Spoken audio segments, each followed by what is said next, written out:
Good morning बच्चों, मैं Ramayan Yadav DVS inter college Baniya से भौतिक विज्ञान फिजिक्स। बेटा हमने आपको इसके पहले बताया था ढेर सारी चीज़ें। आज हम लोग चर्चा करने जा रहे हैं विद्युत संधारित्र पे। ये बहुत ही लाजवाब और बेहतरीन पॉइंट है आपका। और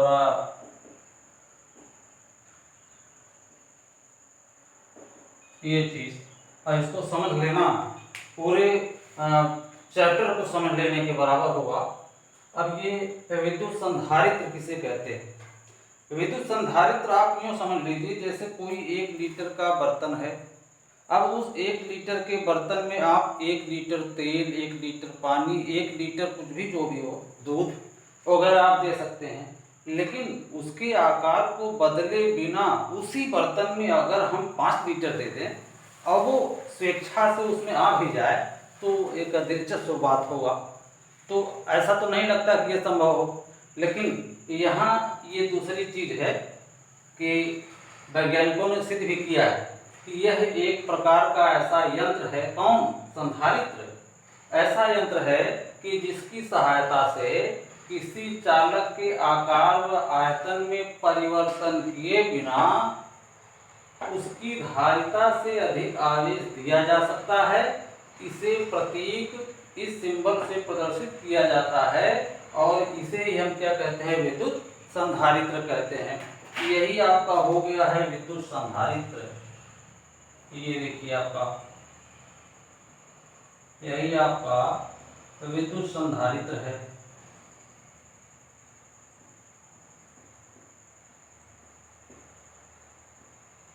ये फिर से हम लोग देख लेते हैं कि यह एक प्रकार का ऐसा विद्युत यंत्र है जिसकी सहायता से किसी भी विद्युत चालक के आकार को बदले बिना न तो उसका आकार चेंज हो, न तो आयतन चेंज हो और न ही उसका आधार चेंज हो, ऐसा किए बिना उसको हम आवश्यकता से अधिक आवेश दे सके तो उसको हम क्या कहते हैं? विद्युत संधारित्र कहते हैं। और विद्युत संधारित्र को हम इस सिंबल से इंडिकेट करते हैं। कहीं भी अगर विद्युत संधारित्र वाली बात आए तो ये सिंबल मिल जाए तो तुरंत समझ जाइए कि ये विद्युत संधारित्र की बात कर रहा है।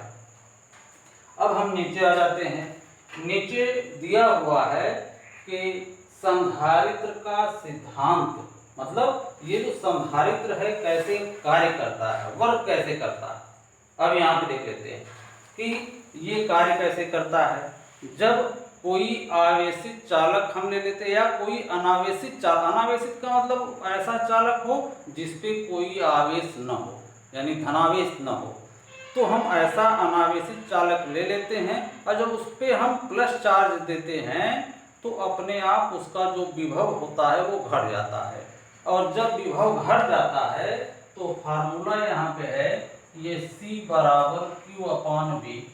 ये अच्छे तरीके से समझिएगा, क्योंकि अगर V में परिवर्तन होगा तो C ये भी बदलेगा और Q का मान भी बदलेगा। C यहाँ क्या है? विद्युत धारिता है। तो V क्या है? उस चालक का विभव है और Q क्या है? उस चालक को दिया गया आवेश है। अब क्या हो गया कि फिर इस प्रकार से हम उसको और आवेश दे सकते हैं। फिर दोबारा क्या कर लेते हैं, ये देखिए स्टेज फर्स्ट हमने बनाया हुआ है, ये हम आपको बाद में अभी समझाते हैं।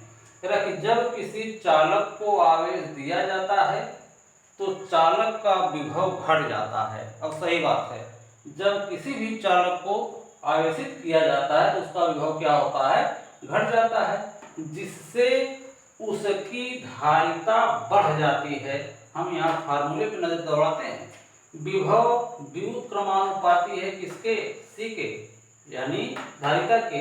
अगर विभव का मान घटा तो C का मान यानी धारिता का मान बढ़ा, और अगर धारिता बढ़ गया, धारण करने की क्षमता उसकी बढ़ गई, इसका मतलब जो चालक है वो बड़ा हो गया अपने आप, हमने उसको टच भी नहीं किया। अब जब ये बढ़ गया तो Q का मान बढ़ेगा, क्योंकि अब आवश्यकता से अधिक आवेश हम उसको दे सकते हैं। ये चीज हो गया। दूसरी चीज कह रहा है, यदि उसी आवेशित चालक के समीप कोई दूसरा अनावेशित चालक हम ला के रख देते हैं तो फिर हम देखते हैं कि जो आवेशित चालक है, आवेशित चालक प्लेट है, उसका विभव पुनः घट गया। अब जब उसका विभव पुनः घट गया तो जाहिर सी बात है कि उसकी धारिता पुनः बढ़ जाएगी। जब उसकी धारिता पुनः बढ़ जाएगी तो उसको हम आवश्यकता से अधिक आवेश फिर दे सकते हैं। ऐसा हो गया। फिर और यदि चालक, कौन चालक, अनावेशित चालक का संपर्क हम पृथ्वी से कर दें, अर्थात भू संपर्कित कर दें, इसी को कहते हैं ठेठ में अर्थिंग करना, जबकि शुद्ध है अर्थ इन, यानी पृथ्वी के अंदर।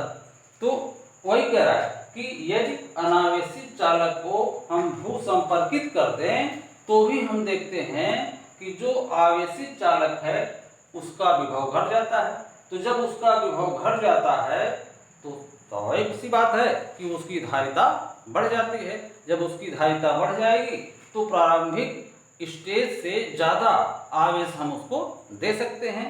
यही आपका बेटा संधारित्र का सिद्धांत है। वही चीज हमने यहाँ आपको दिया भी है कि इस सिद्धांत के अनुसार जब किसी चालक को आवेश दिया जाता है, आवेशित किया जाता है, तो चालक का विभव घट जाता है और जिससे उसकी धारिता बढ़ जाती है। पुनः जब इस आवेशित चालक के समीप कोई दूसरा अनावेशित चालक प्लेट रखते हैं तो पुनः आवेशित चालक का विभव और घट जाता है और उस चालक की धारिता और अधिक बढ़ जाती है। अब यदि अनावेशित चालक को भू संपर्कित कर दें, पृथ्वी से जोड़ दें, तो पुनः आवेशित चालक का जो विभव है और भी घट जाता है और आवेशित चालक की धारिता बहुत अधिक बढ़ जाती है। यही संधारित्र का सिद्धांत है। अब यहाँ हम आ जाते हैं बेटा समझाने के लिए। ये चीज अगर समझ में आ गया तो बहुत बेहतर होगा। ये एक धातु का बना हुआ हम प्लेट ले लेते हैं। इसके पहले हमने आपको बताया था विद्युतदर्शी, बहुत ही मजेदार वहाँ पे था कि वो कोई वस्तु आवेशित है कि नहीं है उसको ज्ञात करने का एक यंत्र था, उसका उपयोग यहाँ किया गया है। ये जो गोलाकार ऐसे हमने बनाया है यही है विद्युतदर्शी मान लिया गया है। उसमें दो स्वर्ण पत्र लगे हुए थे, यहाँ भी दो स्वर्ण पत्र लगे हुए हैं L1 और L2। हम देख रहे हैं दोनों का आकार क्या है, दोनों एक दूसरे से फैले हुए हैं और यह एक ऐसा निकाय है, ये भी मशीन ही मान लेते हैं, जिसकी सहायता से इस प्लेट P1 को हम +Q कूलाम का आवेश दे देते हैं। जैसे ही हम इस प्लेट P1 को Q कूलाम +Q कूलाम का आवेश देते हैं, यह +Q कूलाम का आवेश प्लेट P1 के दोनों तरफ एक समान रूप से वितरित हो जाता है। जैसे ही प्लस चार्ज हम देते हैं तो देखते हैं विद्युतदर्शी में लगे स्वर्णपत्र की तरफ कि स्वर्णपत्र एक दूसरे से दूर हो जाते हैं, अर्थात फैल जाते हैं। इसका मतलब क्या हो गया? इसका मतलब ये हो गया कि प्लेट P1 की जो विभव है वह घट गया। जब प्लेट P1 का विभव घट गया तो उसे उसकी जो धारिता है वो बढ़ गई। धारिता जब बढ़ गई तो उसको हमें आवेश देना पड़ेगा। क्यों? क्योंकि प्रारंभिक विभव को प्राप्त करने के लिए आवेश को धीरे धीरे उस पर डालना पड़ेगा। दूसरा स्टेज यहाँ पे आ जाते हैं। ये देखिए प्लेट P1 ही है, यहाँ पे भी विद्युतदर्शी लगा हुआ है, लेकिन पहले वाले स्टेज की अपेक्षा यहाँ जो प्लेट लगा हुआ, स्वर्णपत्र लगा हुआ है, वह सिकुड़ा हुआ है। L1 L2 परस्पर करीब करीब लगे हुए हैं यहाँ पे। अब क्या हुआ कि यहाँ पे कोई एक ऐसा प्लेट P2 ले लेते हैं जो ठीक, जिसका आकार ठीक प्लेट P1 की तरह ही हो, लेकिन याद रहे प्लेट P1 पर कोई चार्ज न हो, इसीलिए ये इसको हम कह सकते हैं अनावेशित प्लेट, यानी जिसके ऊपर कोई आवेश न हो। अब अनावेशित प्लेट को लेते हैं और ले जाकर के आवेशित प्लेट के निकट, उसको हम टच नहीं कराते हैं, उसके करीब में हम ऐसे रख देते हैं कुछ दूरी पर।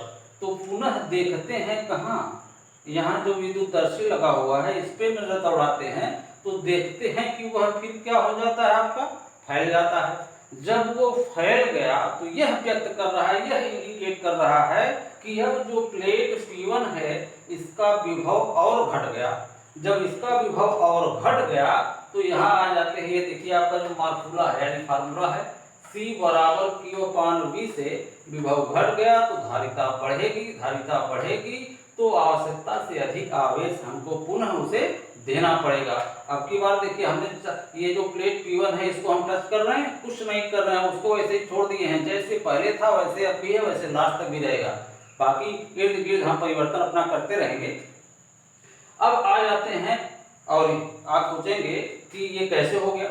जब किसी आवेशित प्लेट के निकट कोई अनावेशित प्लेट रखते हैं बेटा तो विद्युत प्रेरण की क्रिया होती है। तो विद्युत प्रेरण की क्रिया के परिणाम स्वरूप आवेशित चालक प्लेट पर जो आवेश रहेगा ठीक उसी परिमाण का विपरीत आवेश अनावेशित प्लेट पर चला जाता है। इसीलिए जो प्लेट P2 है उसके अंदर वाले भाग पे कौन सा चार्ज आ गया है, माइनस चार्ज आ गया है। क्यों बेटा, क्योंकि जो प्लेट P1 है उस पे आवेश कितना है, प्लस है, इसलिए इसके अंदर वाले भाग पे कौन सा चार्ज आएगा, माइनस चार्ज। हम यहाँ आ जाते हैं स्टेज नंबर 3 पे। अब देख लेते हैं यहाँ वो चीज लगा हुआ बेटा। अब P1 यानी जो प्लेट P2 लगा हुआ है, प्लेट P2 को हम भू संपर्कित कर देते हैं। ये देखिए यहाँ पे लगा हुआ है यंत्र, इसके द्वारा हम इस चालक यानी जो चालक ये प्लेट P2 है इसका बाहरी वाला जो भाग है उसको हम पृथ्वी से अटैच कर देते हैं, अर्थिंग कर देते हैं। अब हम पृथ्वी को मुक्त इलेक्ट्रॉन का भंडार कहते हैं।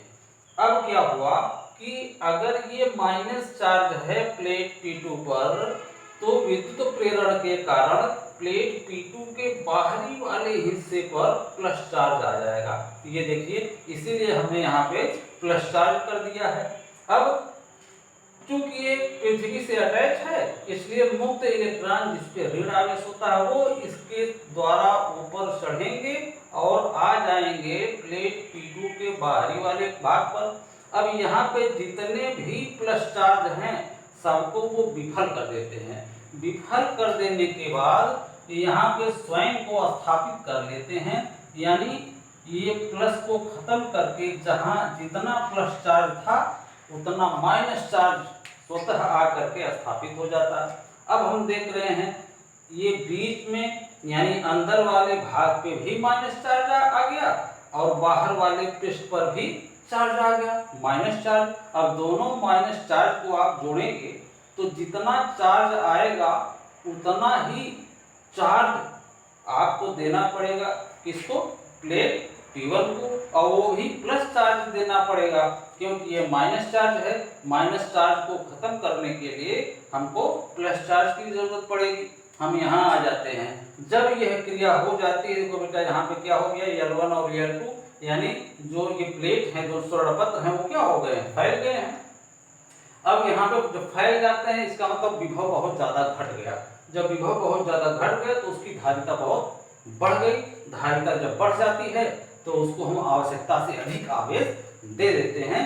इस प्रकार से यह जो संधारित्र का सिद्धांत है ठीक इसी प्रकार से कार्य करता है। बेटा आज का जो वीडियो है ये अपने हिसाब से आप आगे भी पढ़िएगा, जहाँ समझ में नहीं आएगा वहाँ बताइएगा। और अगर आपको हमारा ये वीडियो अच्छा लगता है तो इसको आप सब्सक्राइब करें और लाइक कर रहे हैं लाइक कीजिए, और ताकि आगे बिना रुकावट के आपका अगला एपिसोड आपको मिलता रहे।